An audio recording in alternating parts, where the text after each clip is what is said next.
Hello friends, welcome two billion with YouTube channel. आज मैं आपके लिए केस स्टडी लेकर आया हूं नेटफ्लिक्स की कि कैसे नेटफ्लिक्स आज बिलियंस ऑफ डॉलर की कंपनी बनी और क्या प्रॉब्लम नेटफ्लिक्स इस समय फेस कर रहा है। देखिए, नेटफ्लिक्स की शुरुआत अगस्त 29 को 1997 के अंदर स्कॉट्स वैली कैलिफोर्निया के अंदर हुई थी। रीड हेस्टिंग्स इसके फाउंडर थे। उन्होंने कंपनी को स्टार्ट करा था। जब शुरुआत में उन्होंने कंपनी को स्टार्ट करा तो कंपनी के अंदर सिर्फ 30 एम्प्लॉय थे और उनके पास 925 टाइटल्स थे। अब देखिए, शुरुआत के अंदर ये पैसा कैसे कमाते थे। शुरुआत के अंदर ये रेंटल डीवीडी का बिजनेस करते थे। उसके अंदर $4 में ये एक डीवीडी रेंट के ऊपर देते थे और डिलीवरी का $2 लेते थे। ऑनलाइन बिजनेस इन्होंने चालू करा था। अब फाउंडर शुरुआत से क्रिएटिव था। उन्होंने शुरुआत से टेक्नोलॉजी की इंपॉर्टेंस समझी। प्लस उस समय जब एआई डेवलप नहीं हुई थी, मशीन लर्निंग नहीं थी, वो कैलकुलेशंस की मदद से हिसाब लगा देते कि अभी यूज़र अगर इस कैटेगरी की मूवी देख रहा है तो नेक्स्ट मूवी हमें कौन सी उसको सजेस्ट करनी है। इसी की मदद से डे बाय डे वो अपने बिजनेस को ग्रो करते रहे और अराउंड 6 साल लगे नेटफ्लिक्स को प्रॉफिटेबल होने में। 2003 के अंदर जाके नेटफ्लिक्स ने पहली बार प्रॉफिट दिया। नेटफ्लिक्स ग्रो होता गया और 2005 के अंदर नेटफ्लिक्स के पास 4.2 मिलियन सब्सक्राइबर थे। 1 अक्टूबर 2006 को इनके फाउंडर ने अनाउंसमेंट करी और कहा कि हम $1 मिलियन का अवार्ड देंगे जो हमारे लिए एक मोबाइल एप्लीकेशन एंड एक एआई बेस्ड प्लेटफॉर्म बनाएगा जहां पे यूजर को ऑटोमेटिक सजेशन मिलेंगे मूवीज के। क्योंकि इनको पता था अगर यूजर्स को हम ऑटोमेटिक सजेशंस देते रहेंगे ना, जो मूवीज वो देखना चाहता है वही कंटेंट यूजर को दिखाओ जो देखना चाहता है, उससे कंपनी की बहुत तेजी से ग्रोथ आएगी। अब मैं इंडिया की बात करूं, आज के टाइम में इंडिया में नेटफ्लिक्स के 5 मिलियन पेड सब्सक्राइबर है। वहीं यूट्यूब पे इनके 17 मिलियन सब्सक्राइबर है। देखिए, पेड सब्सक्राइबर इनके सिर्फ 5 मिलियन है, यूट्यूब पे 17 मिलियन है। इंडियन ऑडियंस हर कंटेंट फ्री में कंज्यूम करना चाहती है। प्लस इंडिया के अंदर क्या है, आप एक चीज़ नोटिस करोगे, अगर एक जना नेटफ्लिक्स अमेजॉन का सब्सक्रिप्शन ले लेगा ना तो उसका पूरा फ्रेंड सर्कल, फैमिली सर्कल उसको यूज़ करता है। नेटफ्लिक्स सोशल मीडिया भी बहुत अच्छा परफॉर्म कर रहा है। अराउंड पूरी दुनिया भर के अंदर 60 मिलियन से ज़्यादा फॉलोअर्स इनके फेसबुक के ऊपर है और इंस्टाग्राम पे इंडिया में इनके 6.5 मिलियन फॉलोअर्स हैं। अगर मैं इनके कॉम्पिटिशन की बात करूँ तो देखिए, नेटफ्लिक्स के पास 5 मिलियन पेड यूज़र है। डिज्नी हॉटस्टार के पास इस समय 46 मिलियन पेड यूज़र है। अमेजॉन प्राइम के पास इस समय 19 मिलियन पेड यूज़र है। ये दोनों कंपनियां नेटफ्लिक्स से बहुत ज़्यादा आगे इंडिया के अंदर। इसका रीज़न क्या है? देखिए, Disney Hotstar, Amazon prime local content बना रहे हैं। अगर आज भी मैं आपसे नेटफ्लिक्स की बात करता हूँ ना, हमें अमेरिकन टीवी शो याद आते हैं। भले ही आज नेटफ्लिक्स इंडियन शोज़ के अंदर अपना पैसा लगा रहा है, बट शुरुआत में उसने अमेरिकन शोज़ रखे थे, वहीं से उसके लिए बहुत बड़ी प्रॉब्लम क्रिएट हो गई। देखिए, एशिया बहुत बड़ा मार्केट है नेटफ्लिक्स के लिए। अगर नेटफ्लिक्स रीजनल कंटेंट बनाएगा, हिंदी में कंटेंट बनाएगा, प्लस वो चाइनीज़ के लिए कंटेंट बनाएगा। वो देखिए, इंडिया में तो लॉन्च हो गया नेटफ्लिक्स, बट अभी तक चाइना के अंदर नेटफ्लिक्स नहीं आया है। एशिया इतना बड़ा मार्केट है जहाँ 900 मिलियन इंटरनेट यूज़र है। चाइना जैसे मार्केट को छोड़ना नेटफ्लिक्स के लिए एक बहुत बड़ी मिस्टेक हो सकती है। आप लोगों को एक फन फैक्ट बताता हूँ। 2017 के अंदर नेटफ्लिक्स का एक सब्सक्राइबर ने मडागास्कर मूवी को 352 टाइम्स देखा था। और दोस्तों, क्या आपको पता है, इन द ईयर 2000 नेटफ्लिक्स को लगा था कि वो लंबे समय तक सर्वाइव नहीं कर पाएंगे, कंपनी के पास इतना पैसा नहीं था। फाइनली उन्होंने डिसाइड करा कि ब्लॉकबस्टर को $50 मिलियन में हम अपनी कंपनी को सेल कर देंगे। ब्लॉकबस्टर ने उनके पूरे पिच डेक को देखा, कंपनी को देखा, बिजनेस मॉडल को देखा और उसके बाद खरीदने से मना कर दिया और कहा कि आने वाले समय के अंदर कोई ऑनलाइन वीडियो नहीं देखेगा, डीवीडी चलती रहेंगी। और देखिए, कुछ टाइम बाद ब्लॉकबस्टर बैंकरप्ट हो गया क्योंकि वो चेंज नहीं करना चाहता था। वहीं नेटफ्लिक्स ने फर्स्ट मूवर एडवांटेज लिया और वो ऑनलाइन चले गए। इससे मुझे एक बहुत अच्छी कहावत याद आती है कि वक्त रहते बदल जाओ, क्योंकि जिस समय वक्त ने आपको बदला ना तो बहुत दर्द होगा। इसलिए कंटिन्यूस इनोवेशन करो, कस्टमर की प्रॉब्लम्स को समझो। जो इनके फाउंडर थे ना, उन्होंने यही सोच के कंपनी को चालू करा था कि कस्टमर की बर्निंग प्रॉब्लम क्या है। वो कस्टमर की प्रॉब्लम से फोकस करते थे, उसको सॉल्व करते थे, उससे सोल्यूशन क्या निकलता था, कस्टमर उनको प्रीमियम पे करके जाता था। अब हम बात करते हैं नेटफ्लिक्स के पिच डेक के बारे में। ये वही पिच डेक है जिनकी मदद से फाउंडर्स ने पैसा रेज करा। सबसे पहले आइए पिच डेक में देखते हैं प्रॉब्लम स्टेटमेंट इन्होंने क्या लिखा था। और ये ओरिजिनल पिच डेक है जो मैं आपको बता रहा हूँ। सबसे पहले उनकी प्रॉब्लम जो कस्टमर की थी वो ये थी, पे अगेन एंड अगेन। जब जब डीवीडी चाहिए बार बार पैसा दो, पहली प्रॉब्लम। दूसरी प्रॉब्लम डिलीवरी कॉस्ट, हर बार $2 की डिलीवरी कॉस्ट लगती थी। समझिए, अगर ये हर साल 1 लाख कस्टमर को डिलीवरी दे रहे हैं, एक कस्टमर से $2 ले रहे हैं, तो $2 लाख की डिलीवरी कॉस्ट, और ना वो कंपनी के काम की है ना वो कस्टमर के काम की है, किसी को उससे फायदा नहीं हो रहा। सोल्यूशन क्या था? देखिए, जब फाउंडर जिम में एक्सरसाइज करते तो उन्होंने चीज़ नोटिस करी, जिम में कोई आवर्स लिमिटेड नहीं होते। जिम की मेंबरशिप आपने एक बार ले ली, अब चाहे सुबह जाओ शाम को जाओ, आधा घंटा एक्सरसाइज करो 2 घंटा एक्सरसाइज करो, पैसा उतना ही लगेगा। उन्होंने भी यही सोचा कि वन टाइम कस्टमर से हम चार्ज करेंगे। अब सुबह मूवी देख, रात को देख, 24 घंटे देख, बार बार देख, पैसा वन टाइम देना है। जितने चाहे उतने शूज़ देख, मेंबरशिप की तरह हर महीने हमको पैसा देता जाओ। और देखिए, डिजिटल डिलीवरी इन्होंने बनाने का सोचा। रीज़न समझाता हूँ। फिजिकल डिलीवरी में कॉस्ट लगती है, डिजिटल डिलीवरी में कोई कॉस्ट नहीं लगती है, 0 कॉस्ट।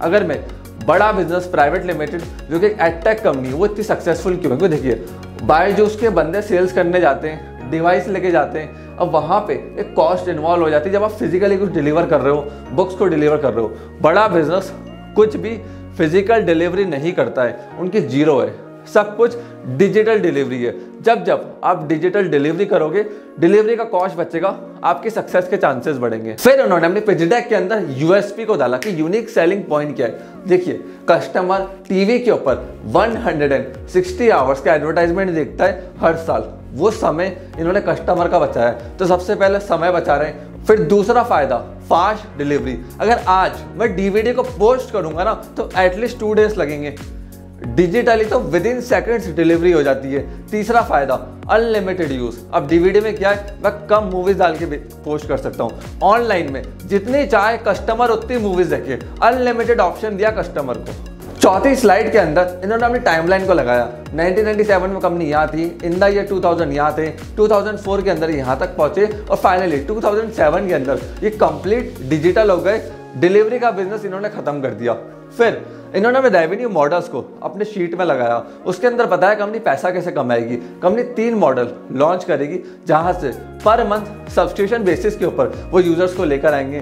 गोल्ड, प्लेटिनम, बेसिक, ऐसे मॉडल से कंपनी पैसा कमाएगी। देखिए, कंपनी के फाउंडर्स को एक चीज़ क्लियर थी, प्लेटफॉर्म पे एक बार अगर ट्रैफिक आ गया, फिर जितना चाहे उतना पैसा हम कमा सकते हैं, क्योंकि ट्रैफिक आने के बाद आपके पास मल्टीपल सोर्सेस होते हैं पैसा कमाने के। बट इतना ट्रैफिक होने के बाद, इतना बड़ा ह्यूज सब्सक्राइबर बेस होने के बाद, नेटफ्लिक्स को प्रॉब्लम क्या आ रही है इंडिया के अंदर? देखिए, सबसे पहली चीज, इंडिया के अंदर कस्टमर्स पे नहीं करना चाहते, इस चीज को ध्यान रखना। हम आज भी फिजिकल में ज्यादा बिलीव करते हैं रादर देन डिजिटल, पहली चीज।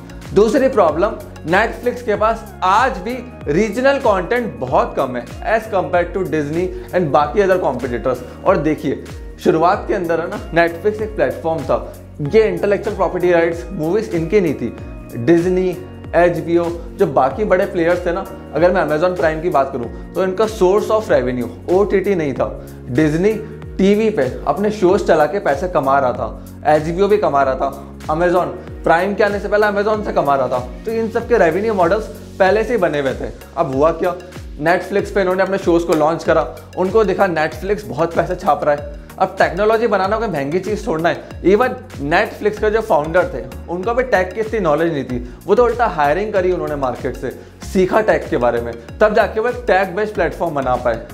अब डिज्नी ने क्या करा, खुद का प्लेटफॉर्म लिया है डिज्नी प्लस, HBO खुद का प्लेटफॉर्म लिया है, अमेजॉन प्राइम लेकर आ गया। वहीं से नेटफ्लिक्स के लिए प्रॉब्लम खड़ी हो गई। क्यों? अब डिज्नी प्लस नेटफ्लिक्स को कंटेंट क्यों देगा? वो लगा मेरे अपने आप चलेगा, HBO OTT पे अपना लाएगा, अमेजॉन प्राइम OTT पे अपना लाएगा। और ये कंपनीज ऐसी है, अगर OTT पे इनको ₹1 का फायदा भी ना होना, तो भी टीवी शोज से या अमेजॉन अपनी अमेजॉन की सर्विसेज से सब्सक्राइबर बेस को यूज करके पैसे कमा सकता है। कोई देखिए, अमेजॉन का मकसद अमेजॉन प्राइम से पैसे कमाना नहीं है, साल के ₹1000 में वो क्या पैसा कमाएंगे, समझिए बात को। अमेजॉन प्राइम के जैसे आप कस्टमर बनते हैं, आपको पता है delivery free, fast, extra service मिलती है, तो आप हर बार अमेजॉन से बाय करते हो, अमेजॉन वहां से आपसे पैसा निकाल लेता है। बट नेटफ्लिक्स के पास ऐसा कोई ऑप्शन नहीं है। नेटफ्लिक्स के पास रेवेन्यू मॉडल सिर्फ एक ही है। आज नेटफ्लिक्स के पास 125 मिलियन पेड सब्सक्राइबर से 190 कंट्रीज से इनके पास कस्टमर्स है, और आज हर साल कंपनी $15 बिलियन का रेवेन्यू जनरेट कर रही है। बट प्रॉब्लम क्या है, शुरुआत में खुद ने आईपीआर के अंदर इन्वेस्ट नहीं करा, डिज्नी हॉटस्टार का कंटेंट लाइसेंस के ऊपर यूज करा, और जब उनको गेम समझ में आया वो खुद अपना ओटीटी लेकर आ गए। अब देखिए नेटफ्लिक्स के लिए सबसे बड़ी प्रॉब्लम ये, कंटेंट की कॉस्टिंग को कम कैसे करूं। $15 बिलियन का रेवेन्यू, $18 बिलियन की हर साल कंटेंट क्रिएशन के ऊपर कॉस्टिंग। देखो अगर आप एड टेक के अंदर हो, ऑनलाइन बिजनेस के अंदर हो, कोचिंग, एजुकेशन, किसी भी चीज़ का बिजनेस कर रहे हो ना, एंटरटेनमेंट सेक्टर के अंदर, तो एक चीज़ का ध्यान रखना, अगर कंटेंट क्रिएशन की कॉस्ट आपकी डाउन नहीं है, वो ज़्यादा है, तो आपके लिए प्रॉब्लम क्रिएट हो जाएगी। बताता हूँ क्यों। आप प्रॉफिट नहीं निकाल पाओगे। आपको ये सोचना है कि मेरा कोर्स मल्टीपल टाइम कैसे बिकेगा, या मेरा movie, short movie, web series, एक वेब सीरीज ज़्यादा कंज्यूमर तक कैसे पहुँचे, ज़्यादा कंज्यूमर क्यों खरीदे, इस चीज़ के ऊपर फोकस करो, नहीं तो आप प्रॉफिट नहीं बना पाओगे। इस इंडस्ट्री के अंदर आप लॉस खा जाओगे। जैसे आज नेटफ्लिक्स को काफ़ी ज़्यादा लॉस हो रहा है इंडिया के अंदर, क्योंकि देखिए फ्री के अंदर लोग कंटेंट कंज्यूम करने को रेडी है इंडिया के अंदर। अगर मैं यूट्यूब की बात करूं, यूट्यूब सक्सेसफुल क्यों है? यूट्यूब की कंटेंट क्रिएशन कॉस्ट है 0। जी हाँ, यूट्यूब ₹1 खर्च नहीं करता है कंटेंट क्रिएशन के ऊपर, नेटफ्लिक्स को करना पड़ता है। प्लस मैं मुंबई के अंदर कई OTT प्लेटफॉर्म्स के ओनर्स को जानता हूँ, CEOs को जानता हूँ, जिन्होंने बहुत अच्छी स्ट्रेटेजीज को बिल्ड करा। उन्होंने क्या करा, वो खुद कंटेंट प्रोड्यूस नहीं करते हैं, वो दूसरों से करवाते हैं, एक्सटर्नल इन्वेस्टर लेकर आते हैं हर वेब सीरीज के लिए, मूवीज के लिए, उनका पैसा लगवाते और 40-60 के रेशो में पैसों को डिवाइड कर लेते, जिससे क्या है वो प्लेटफॉर्म्स अपने फिक्स्ड एक्सपेंसेस को बचा रहे हैं। इसको बोलते हैं असेट लाइट। नेटफ्लिक्स नहीं है, नेटफ्लिक्स खुद अपना पैसा लगा रहा है। शुरुआत में लाइसेंस करता था, अभी वो खुद पैसा इन्वेस्ट करके आईपीआर क्रिएट कर रहा है। जब डिज्नी, हॉटस्टार, HBO, बड़े बड़े कंपनीज जब कंटेंट बना रहे थे नेटफ्लिक्स के लिए, उन्होंने खुद का OTT लॉन्च कर दिया। तो इन्हीं चीज़ों को देखते हुए अपने बिजनेस को लॉन्च करो, पिच डेक को बनाओ, दिमाग लगाओ, कम पैसों में ज़्यादा मुनाफा कैसे कमाऊंगा, वही असली बिजनेस होता है। 10 लाख लगा के 1 लाख